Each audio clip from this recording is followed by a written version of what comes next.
우리가 지나다니다 보면 이 계절이 너무 아름답게 바뀐 것을 경험하게 되는데요. 저도 이제 지난주에 제 아내랑 이제 길을 가다가 바로 이제 도로변에 하원이 큰 게 하나 있더라고요. 그래서 이제 살만한 게 있을까 해서 한번 들어가 봤습니다. 들어갔는데, 와, 이 꽃들이 종류가 얼마나 많은지, 그리고 그 작은 그 꽃송이부터 아주 화려한 큰 꽃송이까지 얼마나 이게 다양한지, 거기서 그 하나님의 지혜를, 그 하나님의 섬세함을, 하나님의 그 다양하신 그 은혜들을 그냥 이렇게 보게 되는데, 제가 막 가슴이 너무 벅찬 거예요. 제가 그냥 숨이 그냥 멎을 만큼 이 강하게 그 하나님의 그 은혜와 지혜와 영광이 이렇게 확 다가오더라고요. 잠깐 동안. 예. 보십시오. 그게 어떻게 우연히 그런 것들이 만들어질 수 있습니까? 이 종류가 얼마나 많고 그 하나하나의 꽃송이마다 얼마나 섬세하고 그리고 그 하나의 꽃을 피우고 그가 또 그렇게 또 번식하기 위해서 놀라운 그 식물의 어떤 DNA가 메커니즘이 작동하는 것들을 볼 때 우리가 그거 다 설명할 수 있습니까? 이 생명의 놀라운 신비죠. 그러면서 또한 계절을 따라서 변화되고 얼마나 아름답습니까? 제가 그걸 보면서 생명이 아름다운 것은 변화가 있기 때문에 더 아름답구나. 그리고 성장이 있기 때문에 그리고 열매를 통한 또 다른 또 시작과 영향력이 있기 때문에 참 아름답구나. 이런 것들을 보게 됩니다. 인생도 이제 마찬가지인 거죠. 우리가 생각하는 우리가 좋게 여기는 뭐 이러한 어떤 순간들이 계속 멈춰 있으면 좋겠지만 우리의 삶에 계속적인 변화들이 있죠. 그리고 그 변화가 있기 때문에 삶이 아름다운 겁니다. 우리는 항상 봄만 있으면 좋겠다라는데 어느새 벌써 여름이 다가오고 아이고 이 여름이 언제 지나가나 이렇게 왜 이렇게 뜨겁나 이러는데 어느 순간 또 가을을 경험하게 되고 겨울을 맞이하게 되고 이러한 이제 변화들이 있기 때문에 인생은 더욱더 빛을 발하고 아름답지 않습니까? 그리고 그 가운데 성장이 있고 그 가운데 열매가 있는 거죠.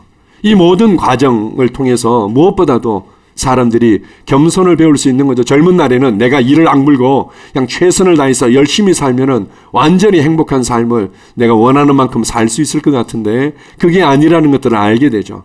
너무나 많은 사람들의 기도와 호의와 도움과 섬김을 통해서 내가 이 자리까지 왔구나 이런 것들을 알게 되고 그리고 정말 하나님의 은혜와 도우심이 없이는 우리의 삶은 별거 아니구나 이런 것들을 알게 되면서 더 사람이 겸손해지죠. 겸손해지는 것만큼 사람은 지혜롭게 되어 있습니다.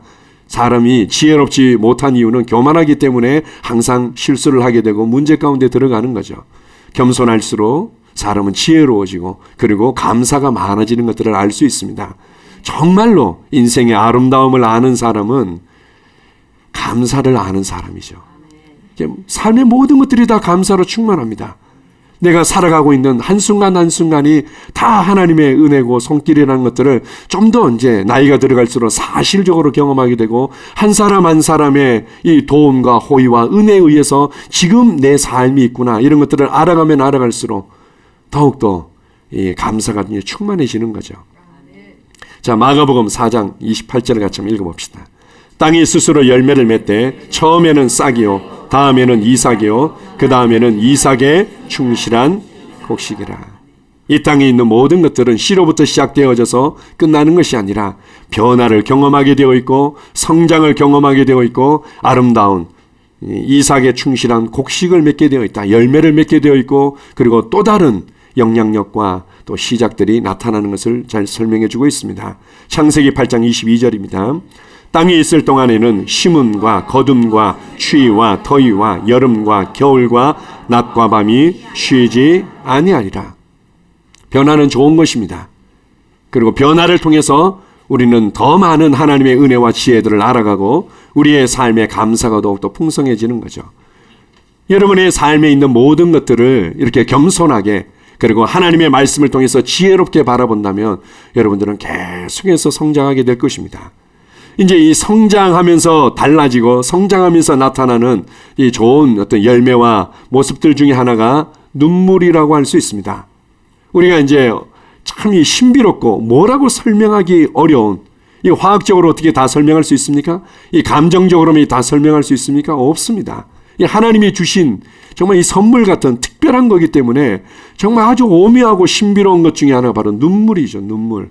근데 어릴 때는요, 대체로 그냥 자기 뜻대로 되지 않기 때문에 아주 이기적이라서 흘리는 눈물들이 많습니다. 때를 쓰면서 울고, 그것도 이제 엄마가 들어줄 때까지 이렇게 눈치 보면서 우는 경우들이 많이 있죠. 굉장히 이기적인 눈물이죠.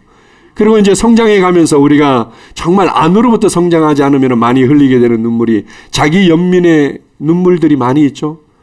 내가 어쩌다가 이 인간을 만나가지고 내 인생이 이렇게 어렵게 되었나. 내가 어떻게 내가 원하지도 않았던, 선택하지도 않던 이런 부모님을 만나가지고 내가 이렇게 고생하면서 자라게 됐나. 그리고 내 삶에서 내 뜻대로 되는 건 없고, 내 성격 하나, 내 습관 하나도 내가 제대로 못 다루는 것 같고, 이러면서 이제 내 자신을 불쌍히 여기면서 흘리는 자기 연민의 눈물들이 많이 있습니다. 자기 연민의 눈물들을 흘리면 흘릴수록 우리는 점점 더 수렁 가운데로 들어가게 되어 있습니다. 그래서 육신적으로도 성장하고 영적으로 성장하게 되면 이러한 어떤 이기적이고 자기 연민의 눈물이 많아졌던 삶에서 이제는 점점 이렇게 감사가 많아져서 흘리는 눈물들, 다른 사람들을 섬기는 것 때문에 긍휼히 여겨서 불쌍히 여김으로 흘리는 눈물들, 그리고는 다른 사람들과의 어떤 공감을 통해서 흘리는 눈물들이 많아지게 되어 있는 거죠.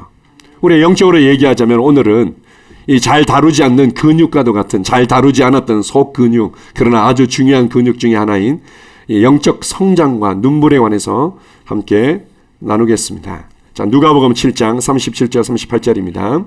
그 동네에 죄를 지은 한 여자가 있어 예수께서 바리새인의 집에 앉아 계심을 알고 향유 담은 옥합을 가지고 와서 예수의 뒤로 그 발 곁에 서서 울며 눈물로 그 발을 적시고 자기 머리털로 닦고 그 발에 입 맞추고 향유를 부으니. 우리가 영적으로 성장하게 되면요, 그리고 내가 뭔가 할 수 있고, 이것도 할 수 있고 저것도 할 수 있고, 그것뿐만 아니라 성장하게 되면 정말 내가 받은 은혜에 대한 눈물들이 많아지죠. 내가 누리고 있는 것에 대한 감사의 눈물들이 많아지게 되어 있습니다. 금방 읽었던 이 옥합을 깨트린 여인에 관해서는 그냥 아주 그의 인생을 한마디로 이렇게 정의해주고 있습니다. 죄를 지은 한 여자다, 이렇게 말합니다. 자기 스스로에게도 정죄감이 있었고 다른 사람들에게도 비방을 받고 손가락질을 당하면서 뭔가 이게 소외된 인생을 살아가고 있었는데 나를 알고 계셨다니, 나의 인생을 알고 계시고 나의 연약함을 알고 계시고, 그리고 친히 나를 있는 그대로 받아들이고 그리고 나를 찾아오셨다니, 그리고 나를 용서해 주시고 나를 이러한 삶으로부터 건져주셨다니, 이제 그것을 예수님의 가르침을 통해서 경험하고 났더니 이 여인이 자유하게 된 거죠. 그가 누리게 된 이 자유를 어떻게 말할 수가 없는 겁니다. 이전의 삶과 지금 누리고 있는 이 자유로운 삶을 어떻게 비교할 수가 없는 거죠. 너무 감사해서 어떻게든 이 감사를 표현하고 싶었는데 그가 이 옥합을 주님께 깨트려서 부어드리고 싶었던 겁니다. 당시에 이제 여인들이 가지고 있었던 옥합이라는 것은 굉장히 귀했습니다. 귀했고 하나의 어떤 자신의 삶에 아주 중요한 어떤 투자 수단처럼, 그리고 앞으로 뭔가 이게 필요한 것들을 위해서 저금해 두는 것과 같은 거였죠. 우리가 이제 다른 이제 성경의 어떤 그 내용들을 보게 되면 어떤 이제 고가의 향유들은 수천만 원 하는 정도의 어떤 가격이었던 겁니다. 그러니까 어떻게 이 귀한 것을 허비하느냐 이러면서 그냥 오히려 제자들도 화를 냈던 장면들이 나오고 있습니다. 근데 여인이 하나님의 사랑과 그 나를 구원해 주신 그 은혜에 너무 감사해서 그냥 와서 우는 겁니다. 그게 너무 고맙고 감사해서 눈물을 흘리는 거죠. 그렇게 해서 그 눈물로 예수님의 발을 씻깁니다. 당시에 우리가 생각할 때 이 그 도로 사정이 웬만큼 더러웠겠지 이렇게 생각하는데, 당시에는 굉장히 도로 포장이 그렇게 원활하지 않고 또 짐승들과 함께 다니던 길이다 보니까 이 발이 굉장히 더럽습니다. 그래서 이제 초대받아서 가게 되거나 이러면은 정말 이렇게 손님으로서 대접받는 것 중에 하나가 손을 씻을 뿐만 아니라 발을 씻겨줍니다. 그런데 보통은 주인이 이제 씻는 경우보다는 노예들이, 종이 이렇게 씻어주는 경우들이 많습니다. 원체 더럽기 때문에. 근데 여인이 눈물을 흘리며 예수님의 발을 씻기고 머리털로 그것을 닦죠. 그리고는 향유를 부어서 드리는 장면이 나오고 있습니다. 우리가 받은 은혜가 있는데 우리가 하나님께서 우리에게 주신 그 놀라운 변화들이 있는데 우리가 어떻게 우리의 삶에서 감사를 잃어버릴 수가 있습니까? 하나 더 보겠습니다. 디모데전서 1장 13절 14절입니다. 내가 전에는 비방자요 박해자요 폭행자였으나 도리어 긍휼을 입은 것은 내가 믿지 아니할 때에 알지 못하고 행하였음이라. 우리 주의 은혜가 그리스도 예수 안에 있는 믿음과 사랑과 함께 넘치도록 풍성하였도다. 오늘 읽었던 본문 말씀 가운데 12절에서 하나님께서 나를 능하게 하셔서 내가 정말 충성되이 열정적으로 사역을 하며 다른 사람들을 섬기고 교회를 세워갔다. 그런데 내가 그렇게 할 수밖에 없었고 또 그렇게 하는 것이 내게는 큰 특권이고 은혜였던 것은 내가 이전에 비방자였고 폭행자였고 살인자였다. 이렇게 말합니다. 좀 내가 알지 못해서 그럼 나는 나름대로 열심히 산다고 하면서 이렇게 줄다름치고 있었는데 지금 알지 못해서 엉뚱한 방향으로 줄다름치면서 열심을 쏟아내고 있었던 나를 불쌍히 보셨다. 만약에 하나님께서 나를 불쌍히 여기지 않으시고 나를 찾아오지 않았다면 내 인생이 대체 어떻게 됐을까? 그게 너무 감사한 거죠. 그게 너무 감사해서 이렇게 말하고 있습니다. 우리 주의 은혜가 그리스도 예수 안에 있는 믿음과 사랑과 함께 넘치도록 풍성하였도다. 넘치도록 풍성하였도다. 제가 이제 청년 때요, 방황을 하다가 이제 교회 생활을 통해서 이 은혜를 받고 이 자유하게 된 겁니다. 그 목사님도 너무 고맙고 교회도 너무 고맙고 선포되는 말씀도 너무 고맙고 내가 할 수 있는 것은 이제 교회 사역을 위해서 그리고 내게 맡겨진 그 셀 안에서의 성도들을 위해서 그냥 최선을 다하는 겁니다. 그냥 그들을 위해서 기도하고 또 뭐 말하지 않은데 신방 가기도 하고 이렇게 했더니 실제로 따져봤더니 아주 열심히 있는 인정받는 셀 리더처럼 제가 그렇게 교회 생활을 하고 있더라고요. 다른 사람들은 저를 셀 리더로 여겨지지 않았지만 하나님은 이미 저를 셀 리더로 모셨던 거죠. 그랬더니 시간이 지나고 났더니 저에게 이제 셀 리더라는 타이틀이 주어졌습니다. 셀 리더라는 타이틀도 이제 감사하긴 하지만 그게 중요한 게 아니라 매일매일 은혜 받고 살아가는 삶이 너무 귀하고 감사해가지고는 제가 그냥 열심히 그냥 쫓아다니면서 신방 가고 그다음에 그 경조사 있을 때 그냥 저하고 뭐 별로 상관없는 것 같지만 그냥 너무 감사하고 성도들 한 분이 너무 귀하고 이래서 그냥 다 쫓아가고 사역, 청소년부 사역, 뭐 유초동부 사역에 다 와서 헌신하고 제가 이제 봤더니 제가 전도사처럼 사역을 하고 있더라고요. 하나님의 눈에는 제가 이제 그냥 전도사처럼 그냥 그렇게 이미 전도사였던 거죠. 그래서 시간이 지나고 났더니 저를 전도사로 불려지도록 주님께서 저를 높여주셨습니다. 하나님의 은혜에 대해서 우리가 감사할 때 그것이 우리의 삶에 시간이 지나면 지날수록 결국 승진하는 모습으로 더 많은 사람들에게 영향을 끼치는 모습으로 나타나는 거죠. 자, 시편 103편 2절에서 5절입니다. 내 영혼아 여호와를 송축하며 그의 모든 은택을 잊지 말지어다. 그가 너의 모든 죄악을 사하시며 너의 모든 병을 고치시며 내 생명을 파멸해서 속량하시고 인자와 긍휼로 관을 씌우시며 좋은 것으로 너의 소원을 만족하게 하사 너의 청춘을 독수리같이 새롭게 하시는도다. 내 영혼아 여호와를 송축하는데 무엇보다도 그분의 은택을 그분의 은혜를 호의들을 잊지 말아라. 우리가 영적으로 성장하면 성장할수록요 과거에 상처받았던 것들, 과거에 문제가 됐던 것들, 과거에 경험하고 연약했던 것들은 점점 잊어버리게 됩니다. 빛바랜 사진처럼 아득하게 느껴지죠. 그때는 내가 그 상처 때문에 그냥 죽네 사네 나를 알아주는 사람도 없고 내 인생을 왜 이렇게 기구하네 이렇게 하면서 괴로워했었는데 이 영적으로 성장하면서 그게 아득하게 느껴지는 겁니다. 내가 그런 삶이 있었나 이렇게 느껴지고 오히려 내가 받은 은혜들은 점점 사실적으로 생생하게 다가오죠. 내가 어떻게 내 죄가 용서받은 것을 잊어버릴 수 있는가? 죄로 말미암은 정죄감으로부터 죄로 말미암은 심판과 형벌로부터 완전히 자유케 되어졌는데 내가 그것을 어떻게 잊어버릴 수 있는가? 그에 대한 감사가 더욱더 많아지는 것이 신앙생활이죠. 어떤 면에서는 이러한 감사가 여러분의 삶에 그냥 가득 차도록 도와드리는 것이 교회 생활입니다. 이게 셀에서 우리가 말씀을 삶에 적용해서 변화가 일어나도록 도와주는데 그 변화의 중요한 부분이 여러분의 삶의 모든 것들을 감사로 채우도록 도와주는 거죠. 내 모든 병을 고치시며 내 생명을 파멸해서 속량하시고 여러분이 지혜롭고 타고나게 여러분의 삶을 잘 이끌어온 부분도 있겠죠. 있겠지만 그 모든 순간순간에 하나님의 손길이 없었다면, 하나님의 은혜가 없었다면 지금의 여러분의 삶은 없습니다. 그것을 기억하고 주님께 감사하는 거죠. 인자와 긍휼로 관을 씌우시고 좋은 것으로 나의 소원을 만족하게 해주셨으며 내 청춘을 독수리같이 새롭게 하셔서 지금 이렇게 함께 예배 드릴 수 있고 지금 이렇게 내 삶을 살아갈 수 있도록 하신 그 은혜를 어떻게 잊어버릴 수 있는가? 그것을 기억할지어다. 내 영혼아 기억할지어다. 내 영혼아 잊지 말지어다. 시편 77편 11절입니다.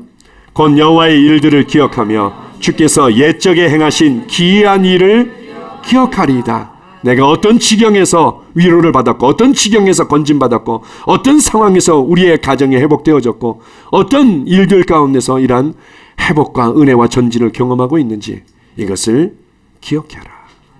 이것을 기억할 때 당연히 눈물은 따라오게 되어 있는 거죠. 우리가 아주 이기적이고 자기 연민적이고 그리고 내 뜻대로 되지 않는 억울함 때문에 흘리던 눈물에서 감사의 눈물은 내 삶을 정말 아름답게 적십니다. 감사의 눈물은 다른 사람들의 심령과 삶을 아름답게 만들죠. 어제 우리 그 JM의 코칭이 있었는데요. 그 가운데 이제 나이가 아주 많이 드신 그 이제 우리 할머니를 위해서, 할머니의 구원을 위해서 자기가 어떻게 도와줘야 될지 이제 이렇게 말을 이제 잘 못하는데 이제 그런 부분을 하더라고. 그랬더니 이제 저희 아내가 할아버지가 예수님을 영접한 사건을 이렇게 이제 간증해 주더라고요. 저희 아내 이제 할아버지가 예수님을 아주 그냥 핍박했던 아주 괴팍하고 이제 그런 분이셨는데 이제 뇌졸중으로 이제 완전히 몸을 다 사용할 수 없는 지경이 돼버린 겁니다. 그렇게 이제 고생을 하셨는데 그럴 때마다 이제 고모들이 예수님을 전해도 거절하고 거절했는데 이제 아주 위중한 이제 죽음을 앞두고 있는 상황에서 그 교회 이제 목사님이 오셔가지고는 이렇게 만져주시고 마음을 열어주시고 나서는 조곤조곤 이제 복음을 전한 겁니다. 복음을 전해가지고는 이제 예수님을 내 인생의 구원자와 주님으로 모셔드리길 원한다면, 그리고 그렇게 이 시간 결단하고 선택하셨다면 눈을 깜빡깜빡해 보십시오. 이렇게 이제 예수님을 영접 초청한 겁니다. 근데 눈을 깜빡깜빡하면서 눈물을 쭈루루 흘리시더랍니다. 그때 저희 아내가 그 얘기를 하면서 눈물을 계속 흘리더라고요. 그래서 저는 그렇구나.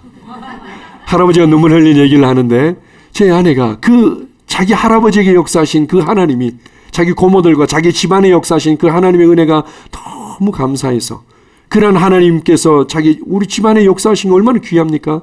그리고 그 은혜의 은혜가 지금의 나를 있게 한 건데 할아버지가 구원받은 장면을 얘기를 하면서 제 아내가 이렇게 눈물을 흘리며 울더라고요. 그렇지. 얼마나 감사합니까? 할렐루야. 자, 우리가 영적으로 성장함으로 말미암아 우리의 삶에 나타나는 잘 다루지 않는 내용이긴 하지만 또 다른 아름다운 눈물이 있습니다. 요한복음 11장 33절에 35절입니다.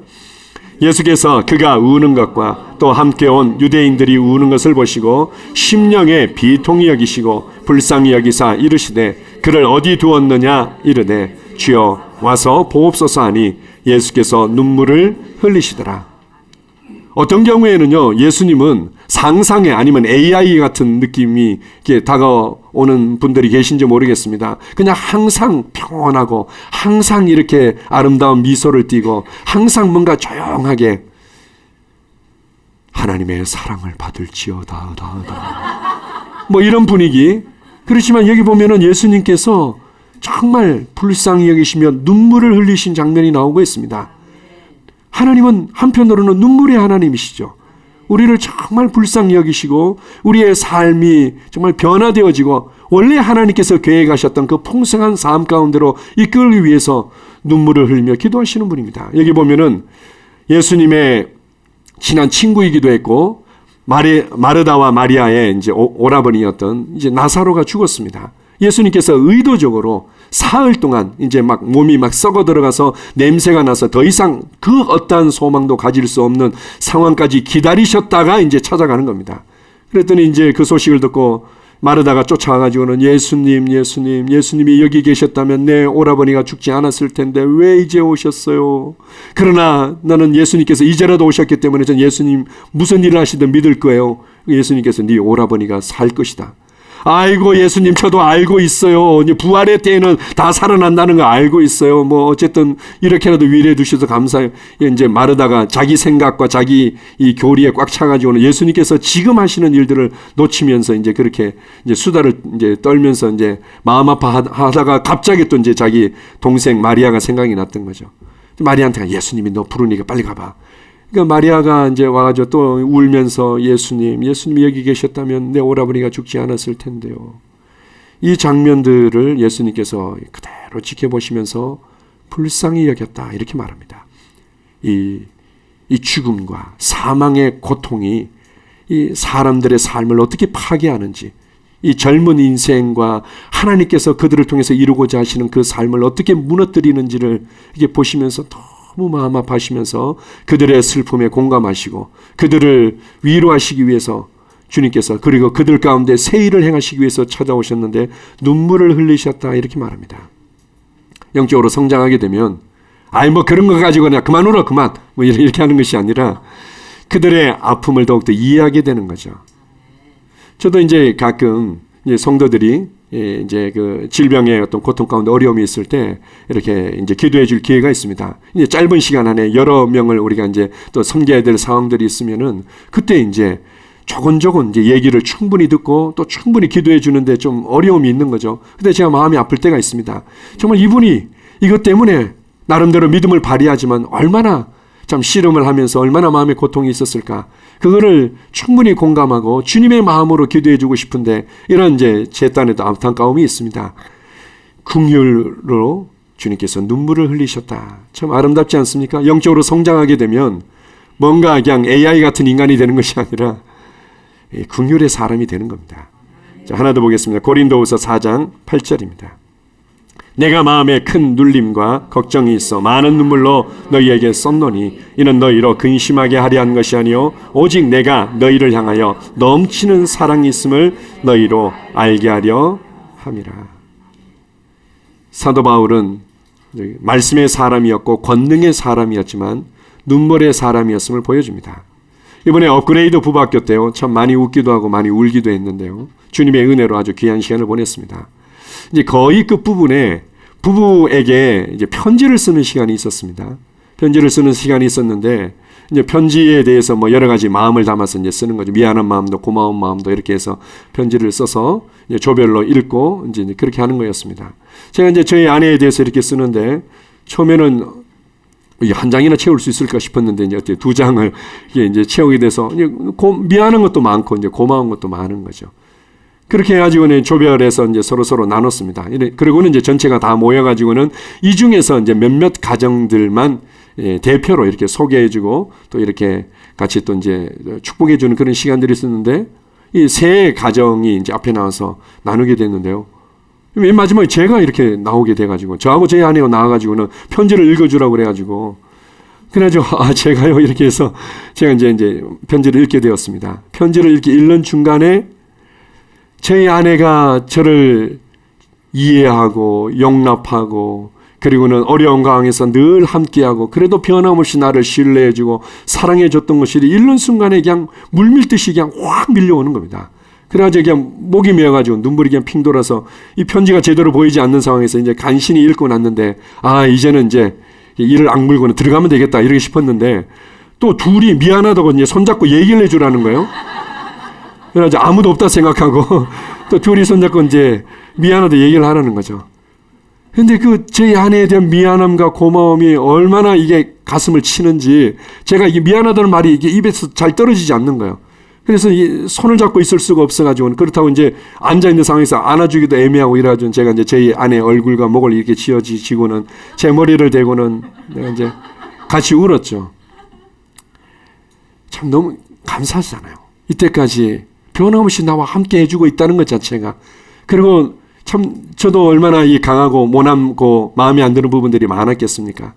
그런데 변함없이 신뢰해주고 변함없이 사랑해주고 이때까지 함께 해줬다는 게 너무 감사한 거예요. 이 감사가 그냥 팡 터져가지고는 그냥 울었던 기억이 납니다. 그런데 그 얘기를 하고 싶은 게 아니라 그런데 이게 제가 그때만 저에게 터치가 있었던 게 아니라 그 전에 이미 조별 모임 때 하나님의 만지심이 있었던 거죠. 저희가 이제 각자 편지를 써가지고는 이제 조별로 모여가지고 돌아가면서 이렇게 편지를 읽는데요. 제일 먼저 저희 교회에서는 군산 우리 제자로 셀리데이 노이석 집사님께서 제일 먼저 읽게 되신 거예요. 그 노이석 집사님께서 처음에는 담담하게 낭낭한 목소리 읽더라고요. 꼭 무슨 이제 아내에게 주는 전상서 뭐 이러는 것처럼 그렇게 이제 처음에는 담담하게 시작하는데 자기가 이제 살아온 날들에 함께했던 그 아내의 아픔들, 아내가 이렇게 참아주고 함께해줬던 것들이 그냥 또 노이석 집사님의 가슴을 이제 친 거죠. 이 목이 매가지고는 편지를 읽지 못하고 계속 울먹울먹 하시면서 이 눈물을 흘리시는 거예요. 와. 그런데 그때부터 저도 이게 계속 눈물이 나는 거예요. 이제 그 뜨거운 남자의 눈물을 아십니까? 어떻게 보면 행복한 눈물이기도 하지만 그 뜨거운 남자의 눈물이, 제 마음을 그렇게 만지고, 그렇구나. 참 이렇게 주님께서 함께 살아가도록 하는 이 인생이 얼마나 고맙고 감사한가.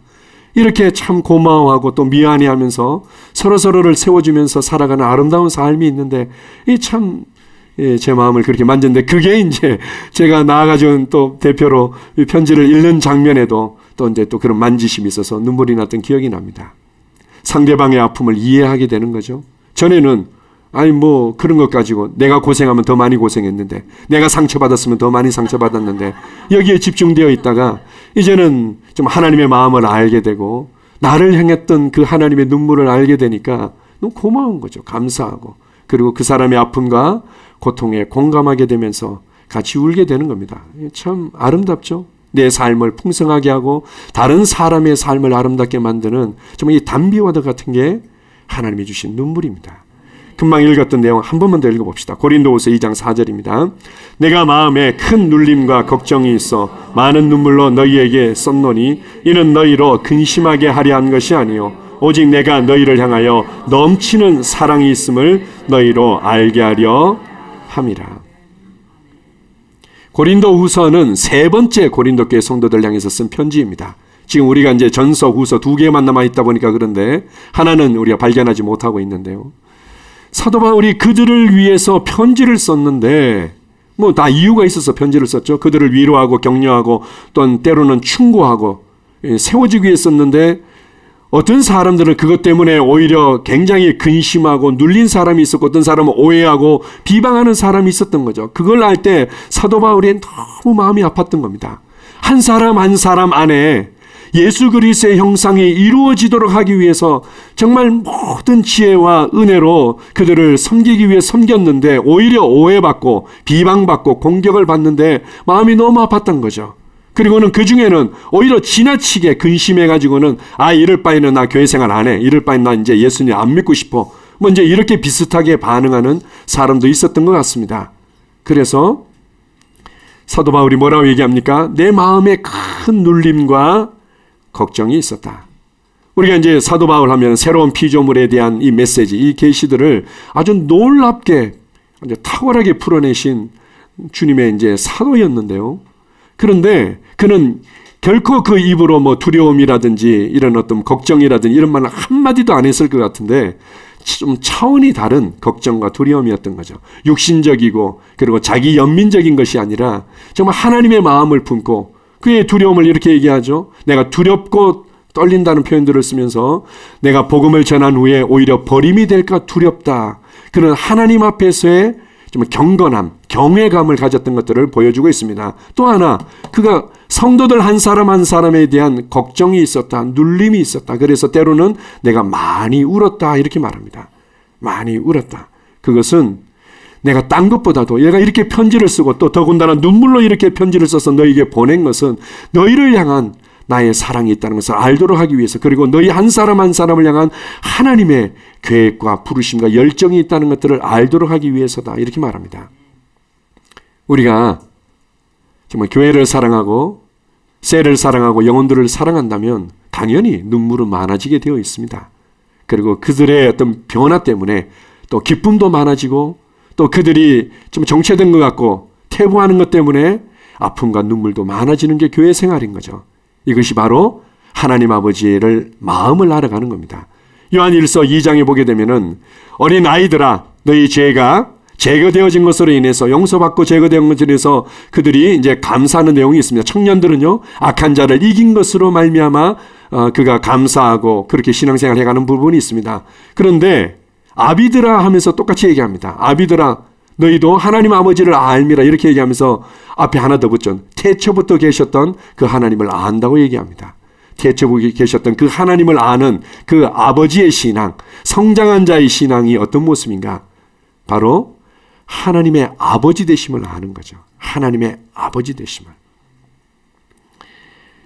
그래서 우리가 성도들을 위해서 기도하는 것들은 귀한 겁니다. 때때로 또 우리 셀리들을 위해서 또 이제 사역자를 위해서 성도들 한 사람을 위해서 기도하면서 울 때 하나님의 아버지의 마음을 더욱더 알아가게 되고 그리고 여러분들은 이게 지혜롭게 은혜스럽게 더욱더 성장하게 되는 것을 경험하게 될 것입니다. 자, 사도행전 20장 31절입니다. 그러므로 여러분이 일깨어 내가 3년이나 밤낮 쉬지 않고 눈물로 각 사람을 훈계하던 것을 기억해라. 자, 전에도 말씀드렸지만 저는 사도 바울을 본받기를 원했습니다. 낮엔 해처럼 밤엔 달처럼 그렇게 살 수 없을까 하다가 그렇게 살 수 있구나 이렇게 해가지고 그러면 나도 사도 바울처럼 그렇게 말씀의 사람으로 능력의 사람으로 살고 싶습니다. 기도하다가 이 말씀이 충격적으로 저한테는 다가왔습니다. 사도 바울은 말씀의 사람이고 능력의 사람임과 동시에 그는 정말 사랑의 사람이었구나. 그는 눈물의 사람이었구나. 한 사람 한 사람을 3년 동안 어떻게 눈물로 훈계했을까? 위로만 했던 것도 아니고 가르치기만 한 것이 아니라 훈계했다. 훈계하니까 때로는 눈물이 필요한 거죠. 왜 이렇게 말을 못 알아듣냐? 왜 이렇게 이 말씀 가운데 믿음으로 반응하지 못하냐? 이러면서 그가 눈물을 흘렸다 이렇게 말합니다. 그렇기 때문에 지금 너희가 그런 것들을 통해서 여기까지 전진하지 않았느냐? 그렇다면 이것을 놓치지 마라. 에베소 교회의 장로들, 말씀의 사역자들을 모아놓고는 너희에게 주어진 이 부르심을, 너희에게 주어진 이 책임과 특권들을 결코 놓치지 마라. 이러면서 자신이 어떻게 사역했는지를 알려주고 있습니다. 우리가 이제 부모가 되어갈 때요, 아이들의 어떤 연약함 때문에 어떤 이제 육체적이거나 또 이제 정신적인 어떤 연약함이나 어떤 장애가 있을 때 부모의 마음이 얼마나 고통스럽습니까? 울지 않을 수가 없는 거죠. 그러나 그걸 통해서 부모가 더욱더 지혜로워지고 그걸 통해서 더 부모가 은혜의 사람으로 사랑의 사람으로 성장해 가는 것을 우리가 알 수 있습니다. 영적인 성장도 마찬가지인 거죠. 자, 시편 126편 5절입니다. 자, 시작. 눈물을 흘리며 씨를 뿌리는 자는 기쁨으로 거두리로다. 이 시편 126편을 보게 되면요, 이게 어떤 배경이고 어떤 의미에서 씨를 뿌리는데 왜 우는지를 알 수가 없습니다. 그런데 이 말씀을 읽을 때 누구나 다 어느 정도 비슷한 그림들이 상상되어지죠.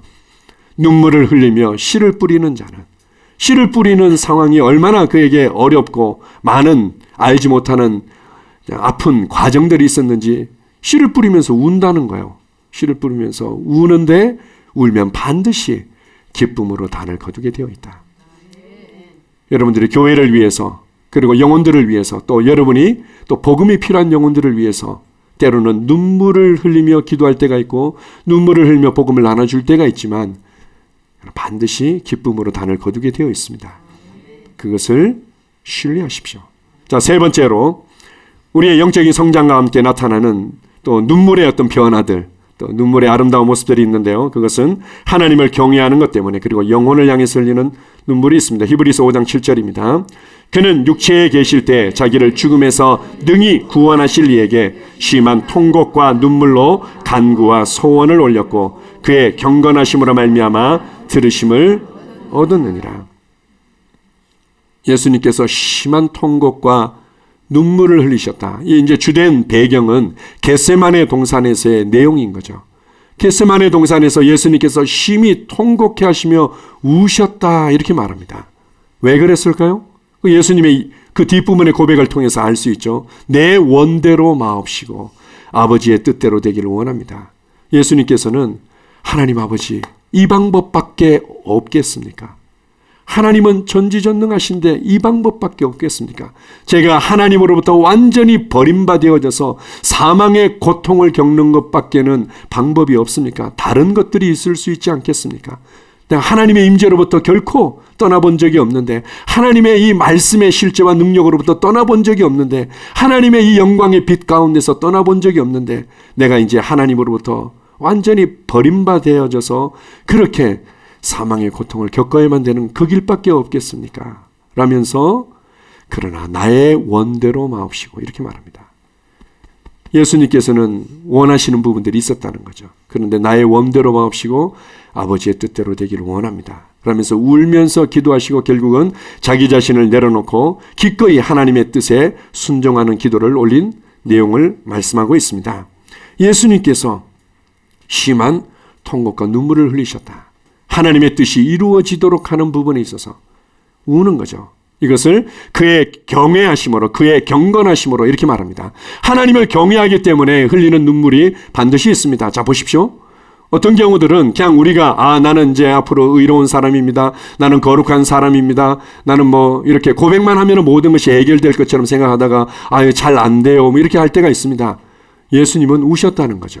우리가 하나님을 경외하기 때문에 나의 변화되지 않는 것 같은 성품이나 나의 변화되지 않는 것 같은 습관이나 그리고 내 삶에 나의 가족 가운데 뭔가 변화가 없어 보이는 이 가족들을 위해서 우리가 기꺼이 울 수 있다는 겁니다.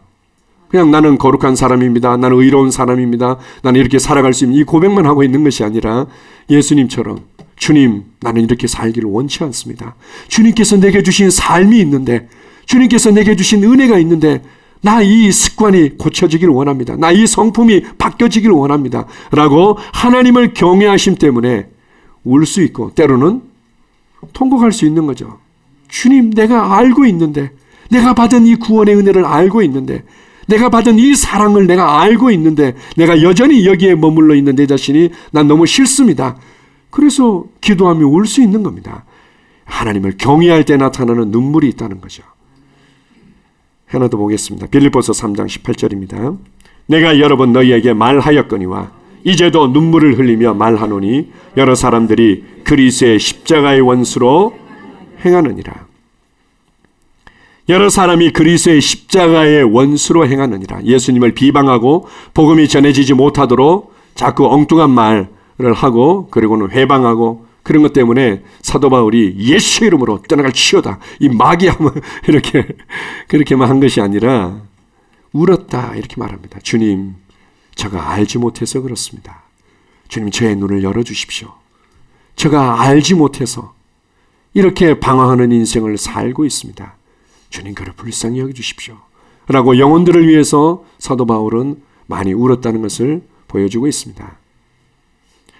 여러분이 기대하는 대로의 어떤 변화들이 없다면 뭐 억지로 눈물을 짜낼 필요는 없겠죠. 저는 이제 막 가슴을 치면서 억지로 눈물을 짜서 기도하면 하나님 더 잘 들어주실 거라고 이렇게 생각해가지고 청년 때 제가 그렇게 기도한 적도 있었습니다. 청년 때 그냥 하나님 아버지 이렇게 기도하면은 하나님이 더 잘 들어줄 것 같아가지고는 막 가슴을 치면서 이제 그렇게 한 적이 있었는데, 그렇게 하라는 게 아니라 주님의 은혜를 묵상하고 그 영혼을 생각하면서 기도할 때 성령님의 그 긍휼이 우리를 강타하는 것들을 경험하죠. 그때는 울면서 기도하는 겁니다. 그리고 그런 것들을 이상한 걸로 여기지 마십시오. 귀한 거죠. 귀한 겁니다. 우리 가끔 우리 이제 그 인간을 위해서 기도한다고 합시다. 주님, 아무리 기도해도 변화가 없어요. 이렇게 얘기하는데요. 그렇지 않습니다. 눈물로 씨를 뿌릴 때요. 남편에 대해서는 아내에 대해서, 안 그러면 자녀에 대해서요. 내가 기대하는 것만큼 뭔가 변화가 없는 것 같지만 나의 자녀들에게서 놀라운 변화가 나타나기도 하고 나의 삶의 현장에서 만났던 그 누군가에서 놀라운 변화가 나타나기도 합니다. 영적인 것은요 정말 신비하고 비밀스럽습니다. 영적인 것들이 연결되어 있는 거죠. 내가 남편을 위해서 기도하고 남편이 제대로 변화되지 않는 것 때문에 답답함이 있는데 어느새 어떻게 우리 아이가 그런 또 좋은 선배를 만나가지고는 이 복음의 은혜로 말미암아 이렇게 변화가 일어났는지, 이게 하나님의 호의가 어떻게 이렇게 신비롭게 나타났지?